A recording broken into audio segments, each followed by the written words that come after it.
Good morning and welcome to Worldwide Wisdom. Today we're learning about how to make miracles happen in your life. It's quite an amazing concept in Jewish spirituality where we are actually empowered. We're actually empowered to make amazing things happen in our lives. We're not just spectators in this world. We're actually the fulcrum. We are the fulcrum of existence. As our hearts go, as our minds go, so goes reality. Now, that's not a matter of ego. It's a matter of responsibility. I mean, think about a mother, for example. Think about a mother. Is it arrogant to say that the mother's mood is going to affect the status of the family? Happy wife, happy life, right? Is that an ego thing that you say? No, it's just that she's strategically located in that position, that her mindset is actually, and heart set is what's going to steer the family, right? Apparently, the father, not that much. Seriously, if the father's not in a good mood, it's a problem. But if the mother's not in a good mood, it's catastrophic. Right? You see the difference, right? Sure. So in the same way, the Jewish people are the chosen people. We are God's wife. There's nothing you can do about it. You can't deny it. It is documented in the world most popular book in the history of the world. It's called the Bible. God chose the Jewish people. There's a reason it's called the Promised Land. And there's a reason that it's called the Holy Book. And there's a reason why we're called the chosen people. Because he chose us. And therefore, what that means is that God has empowered us to be the focal point of his heart, the apple of his eye. That's why he cares about it so much. He cares about our thoughts, speech, and actions. He gives us 613 commandments and a constant commitment to study Torah because he wants to connect with us. And that's an extremely empowering point. You know, it's actually related to this week's Torah portion. By the way, hi from New Mexico. Linda, I'm not sure where you're from, but okay, to our friends live and later. It's always nice when you post where you're from. So this week's Torah portion, we come across, it's a portion of Pinchas, right? Pinchas was just one guy who happened to be observing a crisis of leadership taking place in the highest echelons of the Jewish people. In the face of Moses, one of the most powerful people in Israel was wantonly, deliberately violating the will of Moses, the will of God. He was committing an act of brazen adultery and doing so without apology. So Pinchas could have been like, okay, what am I supposed to do? Pinchas stood up and made a difference. One person changed the course of history. And that's one of the most empowering messages of this week's Torah portion, that one person can turn the tide.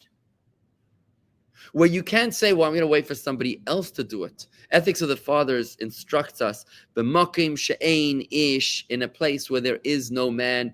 Hishtadol yayish, you be the man. That's what it means. Marty, good morning, and Leah from New York, and Pierce from Minnesota, and Linda from Michigan. Wow, this is fantastic. Just fantastic. I'd like to continue today developing this theme as we recognize the true fabric, the true substance of everything around us. We've developed this theme in recent weeks, how it looks like everything around us is really the work of nature, but in reality, nature is nothing more than a facade. The very word nature in Hebrew means a blanket or a covering, a concealment, a veil, a smoke screen. All of that is the meaning of the word nature. Specifically, the word nature means drowning, submerged, really. It means submerged. Just like something when submerged is hidden from the eye, the key word being inconspicuous, so too nature hides the hand of God. It is the hand of God. Everything that happens to us is the hand of God. Everything that happens to us is the hand of God. Just once I finish this point, everything happens is the hand of God. It's just that it's hidden in a pattern. In a physical object. It's not just a physical object. No. It's hidden in a predictable pattern. And when it's what? In the laws of physics. In the laws of physics, so that we can try to convince ourselves, well, that's physics. or that's science, or that's chemistry, or that's nature, or that's medicine, or that's law, or that's war, where we convince ourselves that this is some sort of a predictable pattern. But that is actually God's masquerade. It's very important to understand this point.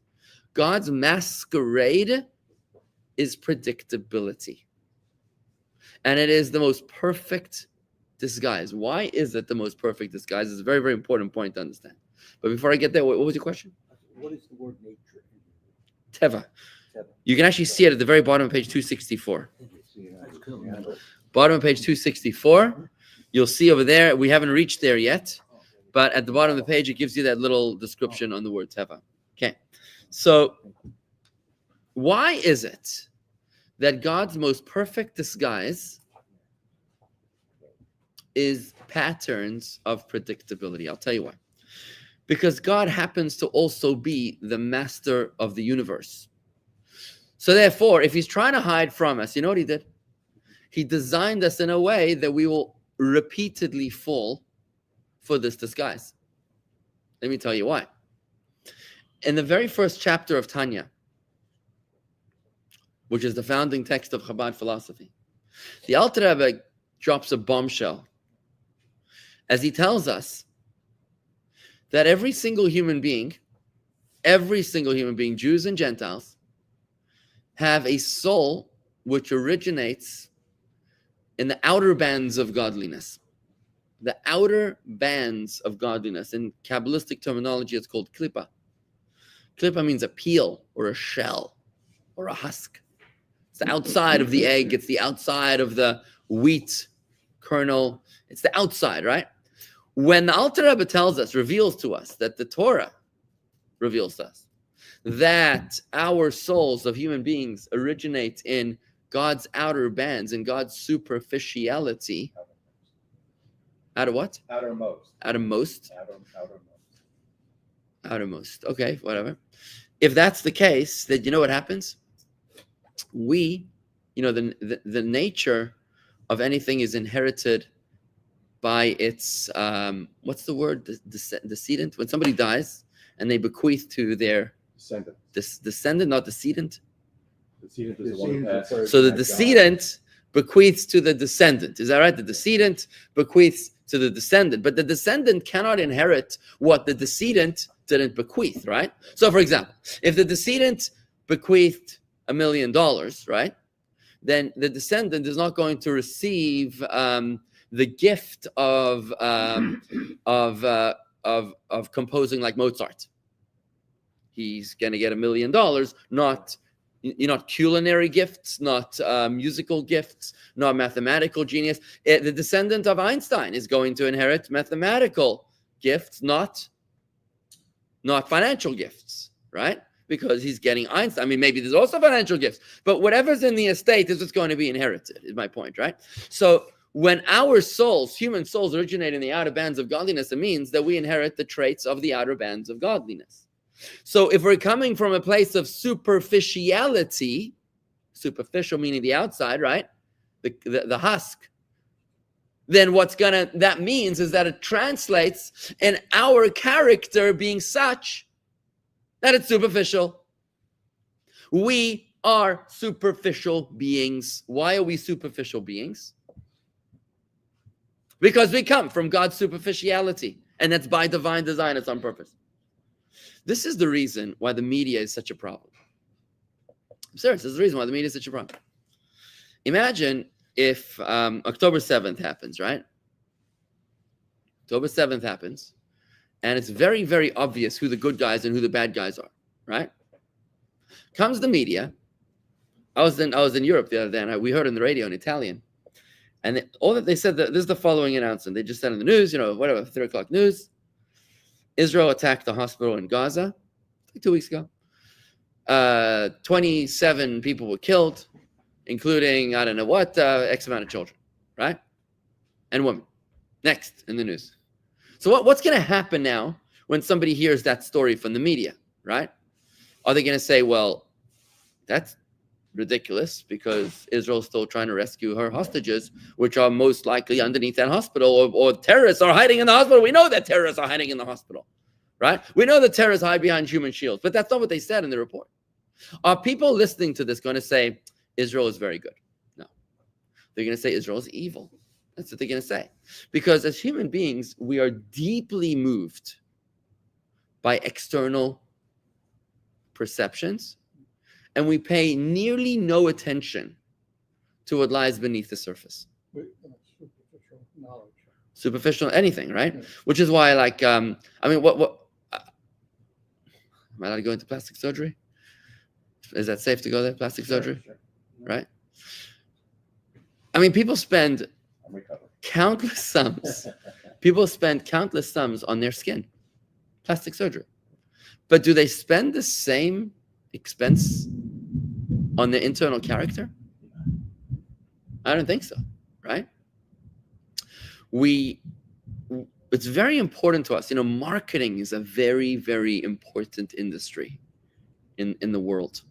It's all about marketing. You could say, come visit Saudi Arabia, the land of, whatever you want to put into the marketing. Beautiful beaches. Yeah, beautiful beaches. Now, the fact that women are oppressed and women are not allowed to drive, and I'm not exactly sure which country does what, but you don't. As long as you don't say that part, you're okay, right? I mean, you ask any college campus kid that's in a pro-Hamas demonstration, just ask them, like, so you're in favor of, who are you in favor of right now? Yeah, we're in favor of the Palestinians. You know the Palestinian what you're supporting right now is supporting rape. This is like supporting rape, right? This is what happened on October 7th. Do you realize that? No, I didn't think about that. What about the fact that it's supporting brutality to children and innocent civilians, which is a what's it called? A violation of Human rights, war crimes. No, it's a war crime. It's a war crime, right? It's a war crime. You know what? You're supporting war crimes by waving a Hezbollah flag. Hezbollah supports firing rockets on civilian centers. So does Iran, by the way. So does Hamas. So does Houthis. If you're supporting these groups, then you are supporting war crimes. How do you feel about that? What do you think they're going to say? What Israel does is worse. But it's necessary that they commit them because they're. Or they say resistance by all means necessary. There you go. Just say, so that also is a war crime. When you say resistance by all means, you're saying that anything is allowed, even mutilating, brutalizing women, even everything. I mean, sexual crimes, everything is allowed, right? What happens is people don't see what lies beneath the surface. They only see the headline. All that matters is the headline. And now the reason for this is because God created us in a way where we are superficial by divine design. In fact, the opening word of creation, the opening word of the Torah is Bereshis in the beginning, which actually is made up of two words, Barashis, which means God created a veil. Created a veil. That's what it means. Create, bara means create, created. Shis means a veil. Right? That's what it means. Shis. V'yosef yoshis yod yalinecha. And Joseph will cover his hands upon your eyes. There's other words like that in the Torah where this word means veil. So God created a veil. God created a smokescreen. In other words, God is telling us in the very first word of creation that the challenge of our lives is to be able to peer beneath the surface. What were you going to say, Steve? If we interpret Bereshit that way, as opposed to the infinitive Rosh in the beginning, there are different ways you can interpret both. What would be the meaning of bara again if it's bara as a second word? Why is bara Bereshit bara? Oh, so if you read it that way, so Bereshit, which means Barashis, he created a veil, and then bara again. Yeah, interesting So question. You have to answer that. I don't know the answer to that question. What that would mean? Come up with one. Yeah, I'm sure we can figure it out. Okay. Somebody's asking what superficial means. Let me see. What is the superficial question? That's a superficial question. Let's get an exact definition. Which is something which applies to the surface, existing or occurring at or on the surface, right? You only care about it's a superficial thing. Like you only care about what the person looks like, not what's underneath them. Right. We only care about what the person looks like, know what lies beneath the surface, right? Like Gotcha. Okay. So now, how does this apply to what we're learning about? So we said that God created the most perfect masquerade. First of all, he created us in a way that we are deeply moved and deeply influenced by what we see. We care about what we see far more than what is, right? If somebody tells you that the food in front of you is very bad for you, but it looks delicious, what are the odds that you're going to eat it? The cake, right? The cake. It looks amazing, but you know it's full of all the stuff that you're not allowed to eat, right? What are the odds that how many out of 10 people are going to eat that cake, right? 7 point. This is how human beings are. The overwhelming majority are going to eat the cake because we go by what we see far more than by what is. We are superficial. We care about marketing. This is why marketing is $1 billion industry. Who are the celebrities in America? Who are celebrities in America? Think about this. What? Rabbis of Chabad. Right, rabbis of Chabad. Rabbis of Chabad. Right? No, they're not. Paris Hilton. Is she still around? Kardashian, whoever that is, right? What, pray tell, makes these people great, other than the fact that they're on the big screen, right? They're famous for being famous. They're famous for being famous. What is great about Leonardo DiCaprio, other than his ability to memorize somebody else's lines? Think about that. Why don't we make a celebrity out of the person that maybe wrote the lines? Maybe the person that composed the music of Titanic, maybe that should be a celebrity. And the person that was just parroting the lines that somebody else wrote should be like just a doofus. No. We didn't even know who composed Titanic. He said, I don't. But we know that DiCaprio was the guy. He was the actor, right? So he's famous. They're famous for being famous. We're like, that person is on the big screen. Can we get a selfie with you? Our celebrities are the news anchors. Think about it. News anchors. Readers, as they say. They read the news from a teleprompter. How hard is that? Their entire job is just to read in front of a camera. And we say, celebrity. We pay them money to come talk. Like, why? Why is that? It's amazing. It's because as human beings, God created us in a way where we are superficial. We're shallow. We're impressed by external perceptions. When a country that is steeped in oppression of its civilians puts out an ad that says, come visit this beautiful country, then we say, oh, we should go visit that beautiful country. We don't think about the fact that the country is, is corrupt, right? So what Steve Jobs said to, was it Thomas Scully? Scully.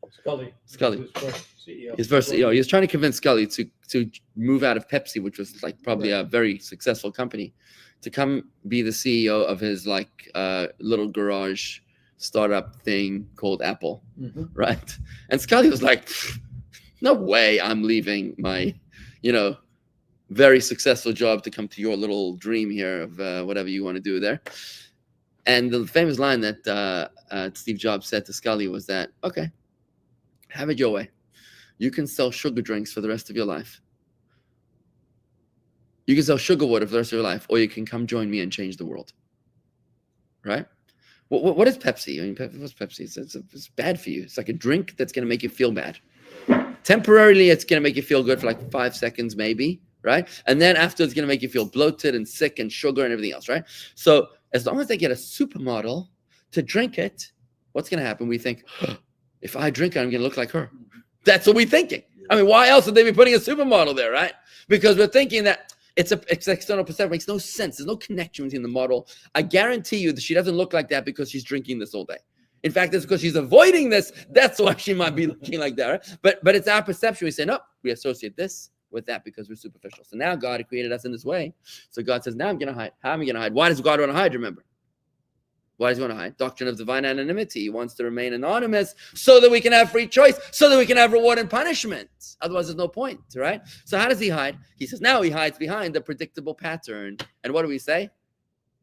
Science. That's not a miracle. That's science. Now, what is science? We spoke about this earlier in the week, right? What is science? Science is just a predictable pattern, right? Well, evolution. We say, well, humans come from monkeys. Okay, so monkeys, where do they come from? They come from amoeba. Where does amoeba come from? They come from Big Bang. Well, where does the Big Bang come from? I don't know. Rabbi, it's too deep for me, right? And in reality, all you've done is that you've said that by God hiding behind predictable patterns, God is hidden. And it's the most perfect disguise for him. Now you need real wisdom, real wisdom, to be able to refuse to accept the shallow, superficial perception and to reorient yourself from superficial to essential. And we can do that, by the way, because we have two souls. We have an animal soul, which is superficially rooted, Tanya chapter 1. But then there's Tanya chapter 2, by the way. Tanya chapter 2 says that the Jewish soul, the godly soul, you know where it comes from? God's essence. Whereas the first soul comes from God's outer bands, the godly soul comes from God's essence. So the question is, how do you identify? It's a very important question today in today's culture. How do you identify? Someone said to me, I identify as a rich man in a poor man's body. Okay, good. So how do you identify? Do you identify as an animal soul? Do you identify as a godly soul? Very, very important question. Identifying as an animal soul would mean that you're motivated by pleasure, by food, by luxuries, by cars, by whatever. Powered by a godly soul would mean that you're powered by love, wisdom, music, spirituality, right? Selflessness, as opposed to indulgence, right? So we have the power to be able to reorient ourselves, to switch that needle, and we're actually oscillating. We're actually oscillating all the time, to the point that every time you think something, say something, or do something, you have a choice, because it's a bottleneck. You can only think one thing at a time. You can only say one thing at a time, and you can only do one thing at a time. So if your next thought is going to be a thought of self-indulgence or a thought of selflessness, that's going to be a manifestation of this reorientation. Same thing with action and words, right? In that regard, love is not a pleasure. Love is a pleasure, sure, but that doesn't mean it's not a selfish pleasure. It's a selfless pleasure. By the way, it depends, Torah, how you do love, right? It depends how you do love. Are you having sex, or are you making love? Big difference, right? Is it all about self-indulgence, or is it all about sharing, giving, right? You see the difference here? So now, which highlights my point that you're constantly in a battleground. So God is hiding. The most important thing to understand is that God is hiding. And as we understand that, we recognize and realize that everything around us is actually miraculous. Every single thing around us is miraculous. Everything is the hand of God, just that there's two kinds of modes, two kinds of platforms. One platform is where God is operating in a way where he is revealed. It's called the miracle track. And then there's where God is hiding from us. He's still operating fully there. He's just wearing his disguise, and we say, oh, he's not there because there's a mirror there, so we don't see him, right? And that's called the nature track. Now, where we're going with this discourse right now, where we're going with this, is that Bereshis bara Elokim. When God created the world, in the beginning, who created the world? Elokim. The name Elokim, we're going to learn this in the discourse, not today, but I'm just giving you a little teaser. The name Elokim has the same numerical value as the word nature in Hebrew. Remember, nature means submerged. Nature means inconspicuous. Nature means hidden. So whenever you see the word Elokim, it's God the way he is in the hidden mode, masquerading mode. When you see the name of God, the four-letter name of God, you're not allowed to pronounce the Havaya name of God, Yud Kei Vav Kei. Yud and Hey and Vav and Hey. When you see that name of God, which is actually timelessness in one word, past, present, future, Hayahoveh Yiyeh in one word. When you see that name of God, that is the name of God, the way God is revealed.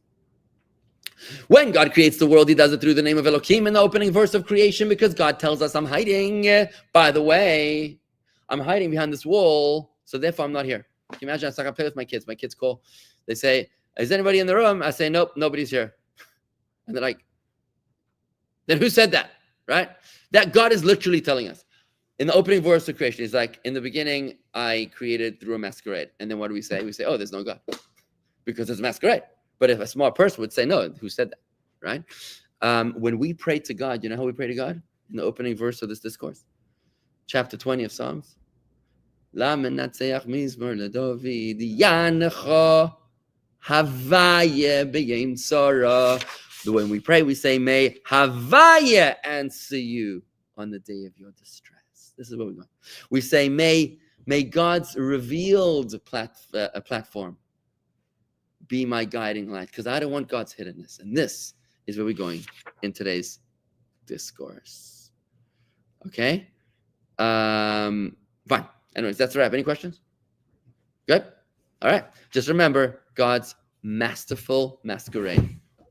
That is a profound lesson to reflect on, to meditate on. See if today you can walk through the day and unmask God all around you.